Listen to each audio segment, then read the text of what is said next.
Hello, and welcome to Round Robin. I'm your host, Robin McCormick with the City of Hampton. And today we're going to invite you to an event called Hunt for Hampton History. We want you to share your artifacts, photos, and stories about life in Hampton. Now, I'm going to say, my guests here first, let me introduce Mike Cobb from the History Museum and Seamus McGrann. Welcome. Good to see you, Robin. I don't consider history to be the time period in which I was alive. This whole 1960s thing, Mike, I got to question this.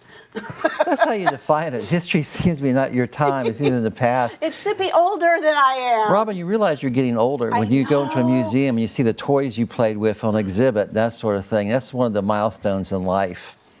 It's killing me, killing me. It's hurting. But, I feel it. I mean, I understand. You want to hear the stories from people before, you know, while they still remember them, while they might still have some of this stuff. It just, recent history, can we call it? Well, we grew up in the 60s. We're children of the 60s, and it was a wild time. It was a wild time. The Great Depression, our parents grew up during the Great Depression and World War II, and they were looking for the necessities. And our generation, the generation of the 60s, was able to look beyond that and was able to look at the politics and what can be, and we had so much more leeway. So there was rebellion this way. Women's liberation. Civil rights. Civil rights. Black So much. power. I mean, there's just a lot of stuff. It was probably one of the biggest periods of rapid change. And in luckily, this country. all this turmoil, all this change is reflected in our music. We have Jimi Hendrix coming out. We have the Beatles. We have the Rolling Stones. In fact, the Rolling Stones are still out there. Bob Dylan singing about the protest songs and such. Joan Baez. But you know what's That's what I grew up on. Yeah, but you know what's interesting? We have this cutting-edge music that is probably the best ever there was. But also there were very popular tunes, Rhapsody in the Rain and this and this. There was a lot of pop songs at the same time. It was a great time to be alive during the 1960s. And here in Hampton, it was just like the national culture. People from Hampton would go to Washington for the protests, where tens of thousands of people would turn out and march. Usually in May Day it was done, and Washington was shut down, and the White House was sort of besieged. President Johnson would later tell of being in there and hearing the protesters out there protesting against the Vietnam War and the civil rights and such. It was really a time of great social change, and mainly for the good, I think. Well, and I wonder, too, what it was like in Hampton during the Vietnam War protests, because in general, Hampton Roads is such a military area, so supportive of military. But here you had this period where people were drafted to serve, and it was a different military and a different war. And, you know, I've heard the stories of people coming back and being booed. And how did that play out in Hampton and in Hampton Roads? Well, the protest, just like everywhere else, Washington was the focal point. So people from Hampton would go by cars or buses or however they could get there, usually an old Volkswagen painted with about 12 people in it, heading up there with probably uncontrolled substances hidden in different places. And so it's not just rumors, right? It really happened. But I got to tell you, it was political, but also I knew people who just liked the music. I mean, it was always more complicated than you might think, because there was music and there was excitement and there was this it's social, great momentum. Great momentum up there. But I got to tell you a story about our local person, Robin Carpenter, who used to be the director of our library. Robin, right. Robin was in Vietnam. He was from Hampton. And Robin fought bravely as a United States Marine in Vietnam. And in fact, he still has the letter, the telegram that was sent to his parents when he was seriously wounded. Oh, wow. And he has that letter, and I tell you, that kind of thing is a sort of artifact that we're looking for the Hunt for Hampton History. Letters home from the war. Campaign buttons from the various political campaigns. Gene McCarthy, Clean Gene, Nixon, Kennedy, Martin Luther King, I Have a Dream. Campaign buttons, and also the clothing change. You know, there was an Ivy League. Everybody wore button-down shirts and Norwegian loafers and very traditional Ivy League clothing. And suddenly, hairstyles changed. Long hair, beads, bell-bottom pants, and really exotic colors, and all kinds of really wonderful change in clothing. It's almost like plumage. People were dressed out. That's the kind of things we're looking for. If you have your tie-dyed jeans, your tie-dyed shirts, bell-bottom pants, anything from that period, old records. Records are actually coming back. We've seen a cycle. And so we're looking for objects related to the 60s, the counterculture, life there. That's what we're looking for. And sort of the day-to-day life in Hampton, people's family photos might even, I mean, Hampton was a lot more rural during at least part of the 60s. I have a friend who grew up on Marcella and talks about playing in the woods and a creek and all those things that are no longer there. Yeah, very, very much so. In fact, I grew up in Norfolk across the way, and Hampton was in a way cut off in that we had ferries. It was the ferry still, that's right. And the bridge tunnel came, then there was a toll, and the toll people just didn't come here. And it was woods from here to Williamsburg. And the first thing that really changed that you see in Hampton is the Coliseum.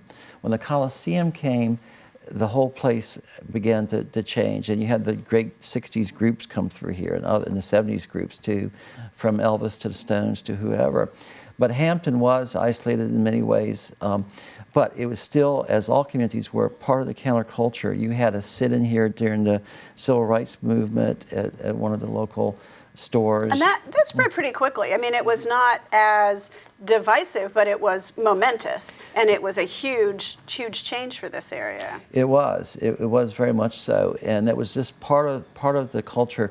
I was at the Poor People's March. I was at some of the civil rights marches and saw that unfold. Also, you have Woodstock coming about. I mean, Woodstock happened.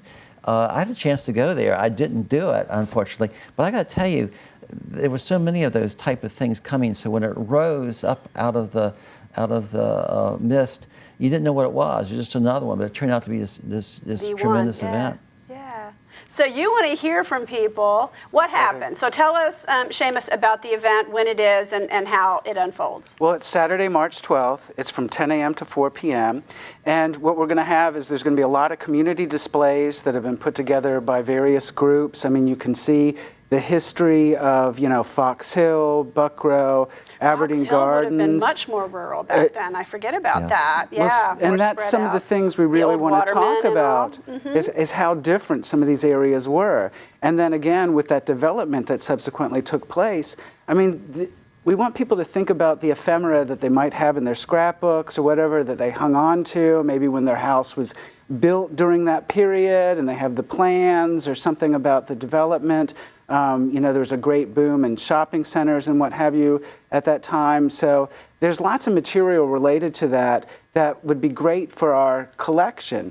And, you've touched on people's families' photographs. That's something that we all have, but might not think about it being important keystones as far as our touchstones in the life of Hampton. But it's exactly because history is about the wars and who won and who lost, not about how we lived our lives. Exactly. I mean, the history that I was taught in school, not the history that you guys teach at the Hampton History Museum, but it is. It's like, yes, remembering my lifetime is part of history, which is a scary thing for me, but also remembering that it is about people's lives, not just about, the big battles. And the history, Robin, from the bottom up is really more important than the great man idea and wars, is because history is made from common folk. And you don't know what you have in your closet. You might want to look and see if you have some clothing from the 60s. I do. Do you really? I do. Don't. Well, I have my 8-track tapes in a little carrying case. You'd be surprised what you might have from this period. Things get tucked away, as Seamus says, and so we ask you to look into your own private museums and bring it to our public museum. Hey, and it's a good excuse to clean out the attic, right? I tell you. Exactly. But with those, treasured photographs that you might have, if you don't want to part with them, we'll scan them into the collection. Because all of these things, when we're looking at putting together, future exhibitions or programs or whatnot, or even if we want to, say at Christmas time, even if it's on our Facebook page, post some photographs of people's Christmases in Hampton at various periods. All right, well, I have a friend, and I know all her photos, her dad's photos have all been digitized now. He did that all before he passed. So they should have a lot for you. Right. This would have also been a pretty booming time for NASA, right? I mean, lots of people here who got employed, Right. people came here for NASA, the whole The space. Mercury astronauts were here. In fact, they came to one of my baseball games in Norfolk in Little League. All 7 of them were in the stands. They announced it. Holy We were cow. 12 years old, and all we cared about was our baseballs and our gloves and our bats. But I remember they announced it. I remember glancing over, and I don't remember if I saw them or not. But yeah, NASA, it was a space age. It was an age of hope. You had Martin Luther King saying, I have a dream, looking for a better future. You have John F. Kennedy saying, ask not what your country can do for you, but what you can do for your country. Be a bigger, better person. Step out beyond yourself and look for the better good. And that's what the 60s was about. It wasn't just a drug culture born to be wild. It wasn't just this romantic idea of music and so much drama. It was to make the world better. You have the Peace Corps, people going out into the world trying to build good relations among nations. It was an era of hope, an era of dreams, and may we always have that dream to do better. Okay, speechless. Can't say anything more than that. That is a wonderful way to end. Unless, Seamus, you have any reminders or ways people can get more information. Just want to also let people know that they can go to our website, hamptonhistorymuseum.org. They can also go to our Facebook page. Please like our Facebook page. We're constantly going to be posting updates about this event. Also, I'm inviting people who have vintage 1960s vehicles to bring them to the event, but please contact us first so I make sure you have a space.